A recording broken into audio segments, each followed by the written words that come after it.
NEET தேர்வு தொடர்பாக முதலமைச்சர் ஸ்டாலின் அழைப்பு விடுத்துள்ள அனைத்துக் கட்சி கூட்டத்தை புறக்கணிக்க அதிமுக முடிவு செய்திருப்பதாக அண்மை தகவலை நாம் பார்த்துக் கொண்டிருக்கிறோம்.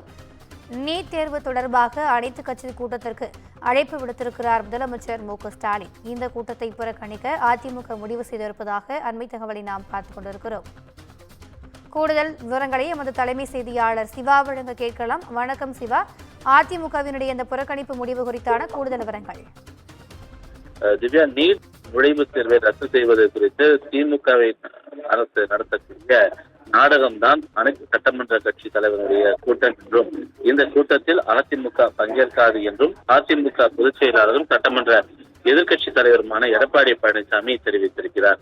குறிப்பாக காங்கிரஸ் திமுக கூட்டணி மத்தியில் ஆட்சி செய்த போது குலாம் நபி ஆசாத் அவர்கள் மத்திய சுகாதாரத்துறை அமைச்சராகவும் திமுகவினுடைய காந்தி செல்வன் மத்திய இணையமைச்சராகவும் பதவி வகித்த போது 2010ஆம் ஆண்டுதான் நீட் தேர்வு குறித்து மத்திய அரசிதழில் அறிவிக்கை வெளியிடப்பட்டிருந்தது என்றும், 2011 முதல் 2016 வரை தமிழகத்தில் ஜெயலலிதா சட்ட போராட்டம் நடத்தி தமிழகத்தில் நீட் தேர்வு தற்காலிகமாக விலக்கை பெற்றிருந்தார் என்றும் குறிப்பிட்டிருக்கிறார். அதற்கு மட்டுமல்லாமல் நீதிமன்றத்தில் திமுக கூட்டத்தில் இருக்கக்கூடிய சிதம்பரத்தினுடைய மனைவி நளினி சிதம்பரம் தான் நீட் தேர்வு தொடர வேண்டும் என்று வாதாடியதோடு எந்த சூழ்நிலையிலும் இனி யாராலும் இந்தியாவில் நீட் தேர்வை ஒழிக்க முடியாது என்று பேட்டியும் அளித்திருந்தார் என்று எடப்பாடி பழனிசாமி இந்த அறிக்கையில சுட்டிக்காட்டியிருக்கிறார்.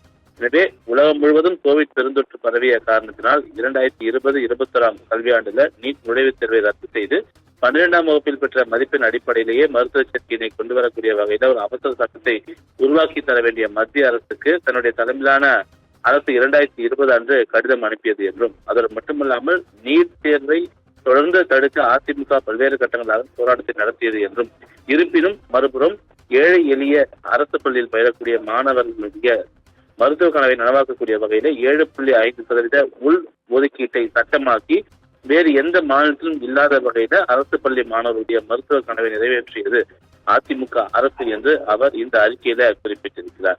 எனவே திமுக 2021 ஆட்சிக்கு வந்ததும் முதல் கையெழுத்து நீட் தேர்வு ரத்து என்று தெரிவித்தவர்கள் நாளடைவில் மத்திய அரசினுடைய கையில் தான் நீட் தேர்வு ரத்து செய்வதற்கான அந்த ரகசியம் இருக்கிறது என்று மத்திய அரசு மேல் பழியை போட்டு விட்டார்கள் என்ற ஒரு குற்றச்சாட்டை அவர் முன்வைத்திருக்கிறார்.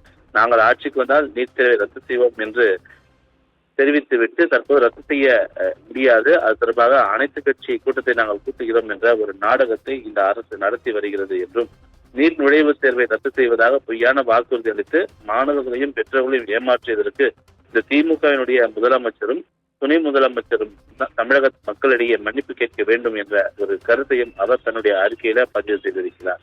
எனவே பல்வேறு உயிர்களை காவு வாங்கியிருக்கக்கூடிய இந்த நீட் விவகாரத்துல இனியும் மாணவர்களை ஏமாற்றாமல் உண்மை நிலையை மாணவர்களுக்கு தெரிவிக்க வேண்டும் என்றும், 2026 தமிழ்நாடு சட்டமன்ற பேரவை பொதுத் தேர்தல் நடக்க இருப்பதால் மக்களை சந்திக்க வேண்டிய ஒரு நிலை திமுகவுக்கு இருக்கக்கூடிய ஒரு காரணத்தினால் 4 ஆண்டுகளாகியும் இந்த நீட் நுழைவுத் தேர்வை ரத்து செய்ய எந்த முயற்சியும் எடுக்காததால் திமுக மீது மக்களுக்கு எழுந்துள்ள இந்த கொந்தளிப்பையும் எதிர்ப்பையும் கோபத்தையும் சரி செய்வதற்காகவே நாளைய தினம் சட்டமன்ற கட்சி தலைவர் கூட்டத்தை இந்த முதலமைச்சர் கூட்டியிருக்கிறார் என்றும், இந்த கூட்டத்தால் எந்தவித தீர்வும் ஏற்பட போவதில்லை என்றும், இது ஒரு நாடகம்தான் என்றும் அதிமுக பொதுச் செயலாளர் எடப்பாடி பழனிசாமி சுட்டிக்காட்டியிருக்கிறார். எனவே அதிமுக சார்பாக இந்த அரசு கூட்டியிருக்கக்கூடிய அனைத்து கட்சி கூட்டத்தில் அதிமுக பங்கேற்காது என்பதனை அவர் தன்னுடைய அறிக்கையின் மூலமாக தெரிவித்திருக்கின்றார். திவ்யா,